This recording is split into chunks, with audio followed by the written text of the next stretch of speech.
এই হাদিসের অনেকগুলো ব্যাখ্যা রয়েছে, তবে আমরা ধরে নিতে পারি যে প্রচণ্ড গরম এটা আল্লাহর পক্ষ থেকে একটি বালা বা মুসিবত বা একটা পরীক্ষা বটে।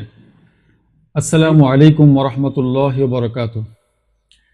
শীত, গ্রীষ্ম, বর্ষা সবই আল্লাহ তাআলার সৃষ্টি। তিনি মানুষের কল্যাণে এবং মানুষের হেদায়েতের জন্য সবকিছু সৃষ্টি করেছেন। প্রচণ্ড গরম, প্রচণ্ড তাপ, তীব্র শীত এগুলো মানুষের জন্য পরীক্ষাও বটে। বুখারী শরীফের হাদিস, হযরত আবু সাঈদ খুদরি রাদিয়াল্লাহু তাআলা আনহু থেকে বর্ণিত, তিনি বলেন, নবী করিম সাল্লাল্লাহু আলাইহি ওয়াসাল্লাম আমাদেরকে গরমকালে জোহরের সালাত দেরিতে আদায় করার জন্য আদেশ করেছেন। তিনি বলেন, ফাইন্না শিদ্দাতাল হাররি মিন ফাইহি জাহান্নাম। রাসূল পাক সাল্লাল্লাহু আলাইহি ওয়াসাল্লাম বলেছেন, প্রচণ্ড গরম এটা জাহান্নামের নিঃশ্বাস থেকে হয়। রাসূল পাক সাল্লাল্লাহু আলাইহি ওয়াসাল্লাম আরও বলেন, অশতাকাতিন নারু ইলা রব্বিহা ফাকালাত রব্বি বাদি আকালা বাদন ফাআযিনাল্লাহু তাআলা বিনাফাসাইনি নাফাসিন ফিশ শিতাই ওয়া নাফাসিন ফিল হাররি। আল্লাহ রাসূল বলেন, জাহান্নাম তার রবের কাছে অভিযোগ করলো, শেকায়াত করলো, হে আমার রব, গরমের তীব্রতার কারণে আমার একাংশ অন্য অংশকে খেয়ে ফেলছে। আল্লাহ তাআলা জাহান্নামকে দুটি নিঃশ্বাস ত্যাগ করার অনুমোদন দিলেন। একটি নিঃশ্বাস গরমকালে, আরেকটি হচ্ছে শীতকালে। আল্লাহ রাসূল বললেন, ওয়া আশাদ্দু মা তাজিদুনা মিনাল হাররি ওয়া আশাদ্দু মা তাজিদুনা মিনাজ জামহারির। তোমরা গরমকালে এই জন্যেই গরমের তীব্রতা পেয়ে থাকো এবং শীতকালে প্রচণ্ড শীত অনুভব করে থাকো। নবী করিম সাল্লাল্লাহু আলাইহি ওয়াসাল্লামের আরেকজন বিখ্যাত সাহাবা হযরত আবু যর রাদিয়াল্লাহু তাআলা আনহু থেকে বর্ণিত, তিনি বলেন, আযানা মুআযিনু রাসূলিল্লাহি সাল্লাল্লাহু আলাইহি ওয়াসাল্লাম আয-যুহরা। রাসূল পাক সাল্লাল্লাহু আলাইহি ওয়াসাল্লামের মুয়াজ্জিন জোহরের আযান দিলেন।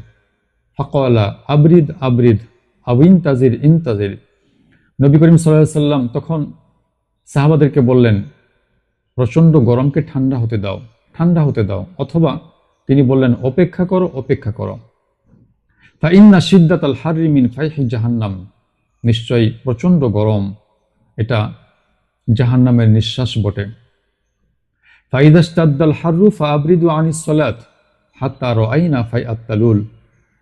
আল্লাহ রাসূল আরও বললেন, যখন গরম তীব্র হবে, প্রচণ্ড গরম লাগবে, তোমরা নামাজকে দেরিতে পড়ো।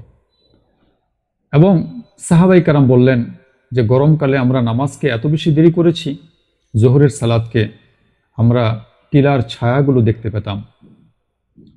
অতএব বোঝা গেল এই দুটি হাদিস থেকে প্রচণ্ড গরম এটা জাহান্নামের বড় প্রভাবের কারণে, জাহান্নামের নিঃশ্বাসের প্রভাবের কারণে। এই হাদিসের অনেকগুলো ব্যাখ্যা রয়েছে, তবে আমরা ধরে নিতে পারি যে প্রচণ্ড গরম এটা আল্লাহর পক্ষ থেকে একটি বালা বা মুসিবত বা একটা পরীক্ষা বটে। এই বালা বা মুসিবত থেকে, আল্লাহর এই পরীক্ষা থেকে উত্তীর্ণ হওয়ার কয়েকটি উপায় বা কয়েকটি আমল রয়েছে। তার মধ্যে এক নম্বর হচ্ছে আমরা বেশি বেশি তাওবা করব এবং ইস্তেগফার করব, আল্লাহ তাআলার কাছে ক্ষমা চাইব নিজের গুনাহ সমূহের জন্য। তাহলে আল্লাহ তাআলা আমাদেরকে ক্ষমা করবেন এবং আমাদের উপর রহমত বর্ষণ করবেন, বৃষ্টি দান করবেন। দুই নম্বর যে আমলটা আমরা করতে পারি তা হচ্ছে আমরা বেশি বেশি সালাত আদায় করব, কারণ সালাত মানুষের মর্যাদাকে বৃদ্ধি করে, আল্লাহর সন্তুষ্টি অর্জন করতে সহায়তা করে এবং যাবতীয় সমস্যা বালা মুসিবত দূর করে। তিন নম্বর আমরা যে কাজটা করতে পারি তা হচ্ছে আমরা বেশি বেশি সাদাকা বা দান করব, কারণ নবী করিম সাল্লাল্লাহু আলাইহি ওয়াসাল্লাম বলেছেন, আস-সাদাকাতু তুতফিউল বালাআ। সাদাকা মানুষকে বালা মুসিবতকে দূর করে দেয়, মানুষের অকল্যাণকে দূর করে দেয়। এই আমলটা আমরা করতে পারি। এবং চার নম্বরে আমরা যে আমলটা করব তা হচ্ছে আমরা পরস্পরকে ক্ষমা করে দেব। আমরা যদি অন্য মানুষকে ক্ষমা করে দিই, আল্লাহ তাআলা আমাদেরকে ক্ষমা করবেন, আমাদের উপর রহমত বর্ষণ করবেন। পাঁচ নম্বর আমরা যে কাজটা করব তা হচ্ছে যদি আমরা কোনো বান্দার হক বা কোনো ভাইয়ের হক নষ্ট করে থাকি, চাই সেটা ব্যক্তিগত পর্যায়ে হোক, পারিবারিক পর্যায়ে, সামাজিক পর্যায়ে, রাষ্ট্রীয় পর্যায়ে যদি আমরা জনগণের হক নষ্ট করে থাকি, তাহলে এই হককে আদায় করতে হবে, মানুষের কাছে, ব্যক্তির কাছে, ভাইয়ের কাছে ক্ষমা চাইতে হবে, আল্লাহ তাআলার কাছে ক্ষমা চাইতে হবে। তাহলে আল্লাহ তাআলা আমাদের থেকে এই মুসিবতকে দূর করে দেবেন। এবং 6 নম্বরে যে কাজ করব তা হচ্ছে বেশি বেশি দোয়া করব এবং আল্লাহর জিকির করব, নিজের জিহ্বাকে হেফাজত করব গীবত, শিকায়াত, গালিগুলোজ থেকে, পাপ থেকে।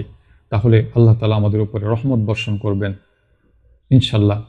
এই আমলগুলোর মাধ্যমে আমরা আল্লাহর এই তীব্র গরম যে বালা ও মুসিবত তার থেকে মুক্ত হতে পারি। আল্লাহ তাআলা আমাদের সকলকে তৌফিক দান করুন। ওয়া আখিরু দাওয়ানা আলহামদুলিল্লাহি রাব্বিল আলামিন। আসসালামু আলাইকুম ওয়া রাহমাতুল্লাহ।